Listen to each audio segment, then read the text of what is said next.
Salut tout le monde et bienvenue dans un nouvel épisode du Bureau des Histoires.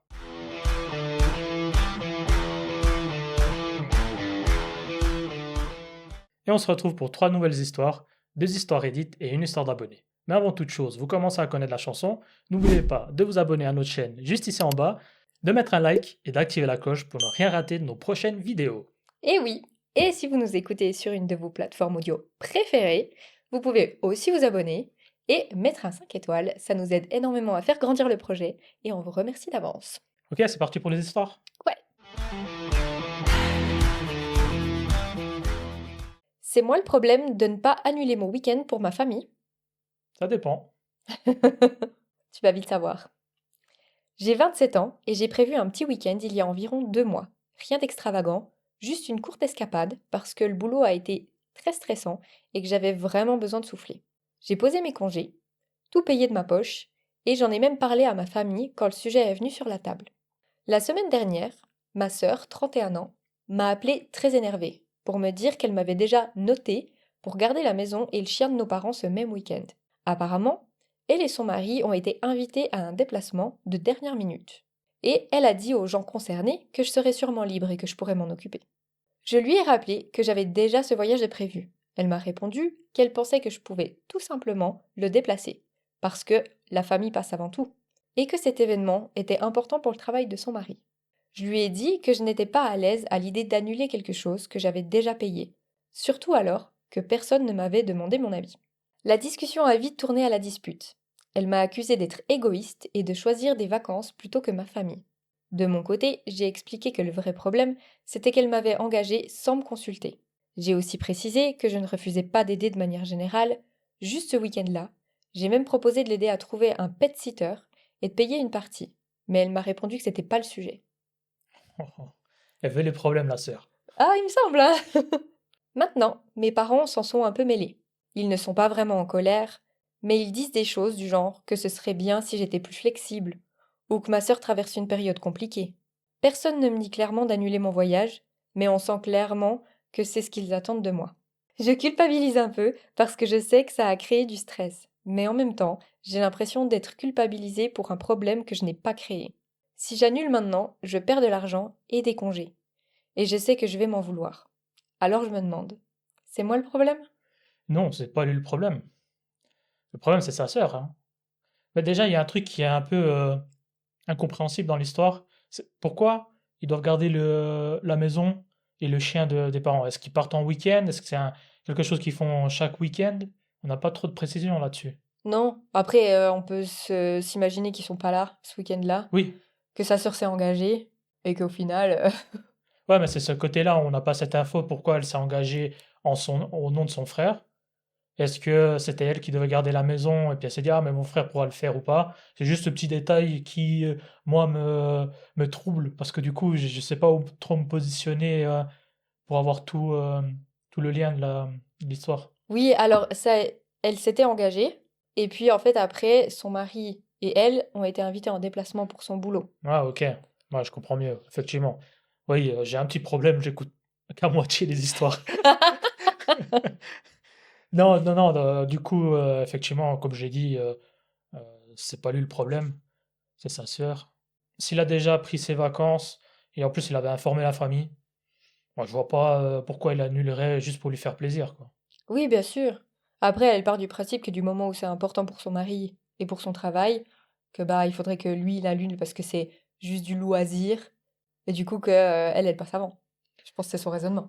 Après, si c'est vraiment ça, elle a qu'à dire aussi à son frère, bah écoute, c'est moi qui ai merdé, je te paye les frais que ça coûte, et puis on essaie de s'arranger pour voir comment tu pourrais prendre d'autres vacances, peut-être faire un petit mot à son patron et lui dire, mon frère n'a pas pu partir en vacances à cause de moi, pouvez-vous lui rendre ses jours de vacances? Ouais.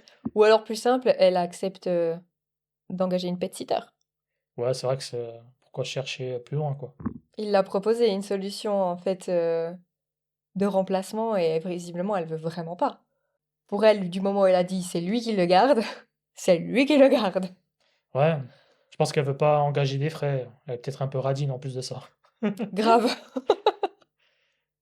Ok, donc on est plutôt d'accord. Ouais, le problème, c'est la sœur. Grave. Ok, parfait. On passe à la suivante. Eh oui, c'est moi le problème d'avoir dit à mes beaux-parents qu'ils ne vivraient jamais chez nous. Enfin, je dirais non. Mais après, j'ai pas le contexte. Mais comme ça, je me dis que c'est pas non plus déraisonnable de pas vouloir vivre avec ses beaux-parents. Ok, bah je vais te raconter l'histoire. Ouh! Avant même que ma femme et moi essayions d'avoir notre premier enfant, nous avons discuté avec nos deux familles pour savoir si elles seraient prêtes à nous aider en gardant leurs petits-enfants jusqu'à l'entrée à l'école. Les quatre parents étaient à la retraite, ravis, et ont tous répondu oui sans hésiter. L'idée était de se relayer par semaine afin qu'ils puissent organiser leurs propres rendez-vous et activités. Ma femme tombe enceinte et environ 10 semaines après la naissance, au moment où elle se prépare à reprendre le travail, ses parents nous annoncent qu'ils ont changé d'avis. Ils veulent voyager davantage et profiter de leur retraite. Bon, d'accord. Mes parents ont fait de leur mieux pour compenser l'absence de mes beaux-parents, mais une garde quotidienne était trop lourde alors que ma femme et moi travaillions tous les deux à temps plein. Nous avons donc trouvé une organisation compliquée. Mes parents gardent les enfants le lundi et mercredi, nous payons une garde les mardis et jeudis, et ma femme et moi travaillons à mi-temps le vendredi pour nous en occuper. Mes parents prennent aussi parfois le relais le vendredi quand c'est nécessaire. Honnêtement, ils ont été incroyables. Ce qui a été très difficile à accepter, c'est que mes beaux-parents aient promis une chose pour faire exactement l'inverse. En 6 ans, ils n'ont jamais gardé nos enfants ne serait-ce qu'une seule journée. Il y a environ une semaine, ma femme et moi avons acheté une maison. Ses parents sont venus la visiter pendant que nous déballions les cartons. Mon beau-père remarque que la maison possède une suite parentale au rez-de-chaussée, avec salle de bain. Il se tourne vers ma belle-mère et dit: Oh, merci, mon Dieu, on n'aura pas à monter les escaliers. Pardon? Bah, on dirait que t'as lu la suite parce qu'il lui répond. Je lui réponds: Pardon? Ma belle-mère explique alors que parmi leurs 3 enfants, ma femme et ses frères et sœurs, nous sommes clairement ceux qui s'en sortent le mieux financièrement et que ça serait donc logique qu'ils viennent vivre chez nous, puisqu'ils ont plus de 70 ans et que leur maison devient trop difficile à gérer. J'ai éclaté de rire fort et sans retenue et j'ai répondu: Il faudrait que l'enfer gèle avant que vous viviez ici. Ils sont restés totalement choqués. Je leur ai expliqué que lorsque nous avons eu besoin de leur aide, ils nous avaient tourné le dos, et que nous faisions donc exactement la même chose aujourd'hui. Ma femme a approuvé. Elle a expliqué à quel point la situation avait été coûteuse et compliquée pour nous, sans aucun soutien de leur part. C'était leur choix, et maintenant nous leur rendions l'appareil. Ils sont extrêmement blessés et en colère après cette discussion. Alors je me demande, c'est moi le problème? Je vais être un peu moins catégorique que ce que je pensais. Bah vas-y, on est là pour débattre. Parce que pour moi, les deux situations sont pas forcément liées. Le fait de ses beaux-parents de penser que ça leur est dû d'aller habiter chez eux sans même poser la question ou quoi que ce soit et de se dire ah bah c'est très bien, c'est parfait pour nous, je trouve que ça se fait vraiment vraiment pas. C'est sûr. Enfin, je veux dire, c'est outrepasser tellement de limites que je vais pas commencer à les lister, mais je trouve que c'est le culot quand même. Mhm. Maintenant, je trouve que c'est pas forcément lié à l'histoire des enfants. Parce que c'est pas parce que quelqu'un, bah, au final, change d'avis sur quelque chose que tu dois leur dire: «Ah ouais, t'as changé d'avis». Ça nous met dans une position un peu compliquée, alors qu'au final, t'as fait des enfants quand même. Si t'as des grands-parents pour les garder, c'est franchement génial. Mais si au final, t'as des grands-parents qui disent: «Bah, oui, on s'était engagé, mais en fait, on a l'opportunité de voyager et de profiter de notre retraite, on a envie de le faire», ça reste quand même tes enfants, tu les as faits, donc c'est ta responsabilité. Mhm. Donc je peux comprendre que ça soit gênant. Maintenant, je pense que, c'est pas forcément relié, tu vois? Moi, je refuserais le fait qu'ils viennent vivre chez moi par principe qu'ils ont pas demandé et que si j'ai pas envie qu'ils viennent, ils viennent pas. Pour moi, sur la partie des beaux-parents qui s'incrustent chez eux, je pense qu'il est légitime de dire un peu: Attends, stop, d'abord tu me demandes, comme tu l'as si bien dit, et après on en discute. Après, pour les enfants, là, je suis pas forcément d'accord avec celui-là qui raconte l'histoire. Parce qu'encore une fois, tu as fait des enfants parce que tu voulais des enfants. Donc si tu fais des enfants en attendant que tes parents et tes beaux-parents s'en occupent pour que tu puisses avoir un week-end, ou là, pour que tu puisses continuer ton travail, bah peut-être qu'il faut que tu changes aussi la façon dont tu gères ta vie. Peut-être qu'il faudrait que l'un des deux travaille moins pour pouvoir s'en occuper, et ben tu te serres la ceinture, ou sinon, bah, il fallait peut-être attendre avant de faire des enfants aussi. Ils sont, comme je l'ai dit, ils sont sacrifiés toute leur vie, peut-être travailler des heures et des heures, jamais voyager, et là, tu peux pas forcément les en vouloir. Après, oui, ils sont engagés au début, et finalement, après réflexion, ils se sont dit, ah, ben, on préfère voyager. Mais franchement, on peut pas les plaindre. entre garder des enfants et voyager, je suis désolé pour les autres qui adorent les enfants, mais c'est vrai que moi j'aurais dit ciao. Je- Mais oui. Et en fait, si on prend le problème sous un autre angle, on peut aussi se dire que là, ils ont dit que financièrement et tout, c'était compliqué. Mais imagine, ils se seraient pas rétractés, mais un des deux aurait eu un problème de santé qu'aurait fait qu'ils auraient pas pu les garder. Ils auraient été dans la même situation. Donc ça veut dire qu'ils n'ont pas prévu, ni dans leur budget, ni dans leur réflexion, le fait que potentiellement, Mhm. un des deux ne puisse pas sur le long terme garder leurs enfants. Et là, visiblement, ça fait 6 ans que ça dure. Donc ils ont aucun plan. Et c'est ça, en fait, moi, qui me gêne un peu, c'est de me dire, tu mises tout, en fait, sur des personnes extérieures de ton foyer pour ton organisation avec tes propres enfants. Alors là, tu leur en veux parce que c'est une décision qu'ils ont prise sans problème de santé ou quoi que ce soit, mais ils auraient eu des problèmes de santé, ils se seraient retrouvés dans la même situation. Et là, ils auraient fait quoi?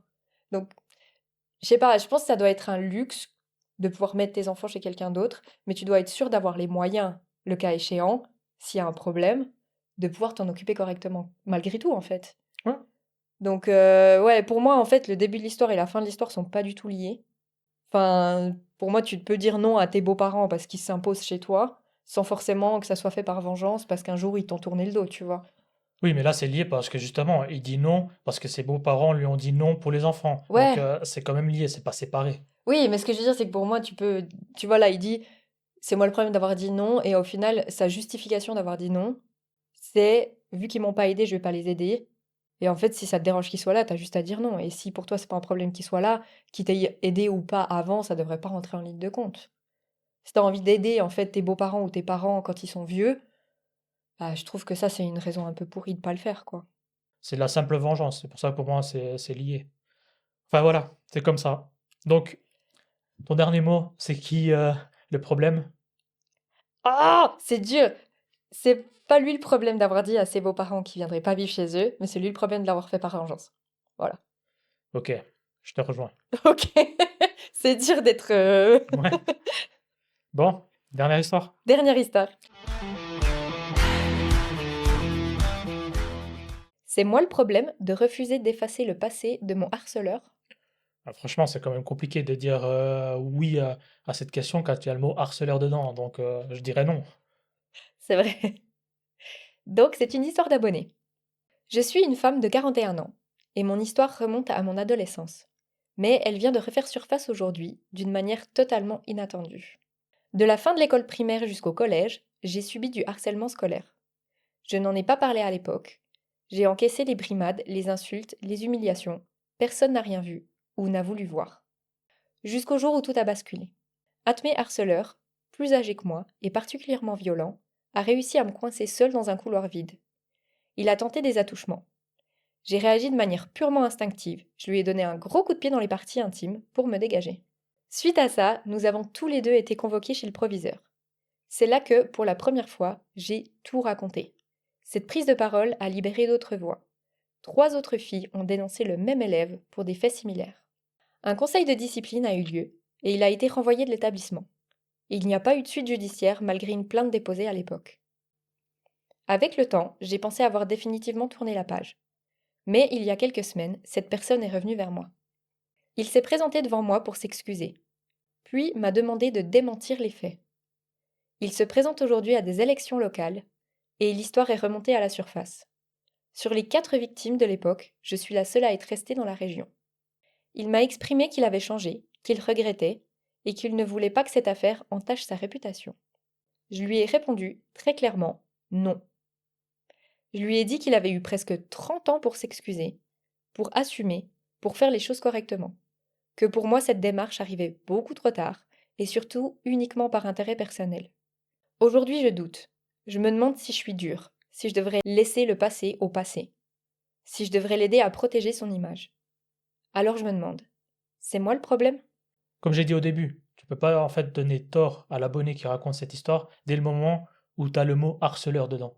Donc comme elle l'a si bien dit, euh, il a eu 30 ans pour venir s'excuser, il l'a jamais fait, peut-être qu'il y a pensé et il l'a pas fait pour X raisons, ça on ne sait pas. Mais quoi qu'il en soit, au bout de 30 ans, tu peux pas en fait te pointer et dire à la personne: «Ah, je suis désolé, j'étais un petit con ou un gros con» mais maintenant je me présente à telle et telle chose, et il faut vraiment que tu enlèves ta plainte, sinon j'aurai pas le job. Ouais. Non, si tu veux vraiment faire les choses bien, même si c'est 30 ans après, tu t'excuses et t'attends de voir si elle accepte tes excuses. Et à partir de là, après, peut-être que tu peux lui demander quelque chose. Et encore. Mais là, franchement, je sais pas ce qu'il attendait. Ouais, c'est quand même assez culotté de venir s'excuser uniquement dans le but de obtenir quelque chose en retour. C'est vrai, comme t'as dit, si vraiment c'était des excuses sincères, il aurait pas commencé par en fait, je me présente à des élections, ça me ferait plaisir que tu démentisses. Enfin, en plus, demander de démentir, c'est compliqué.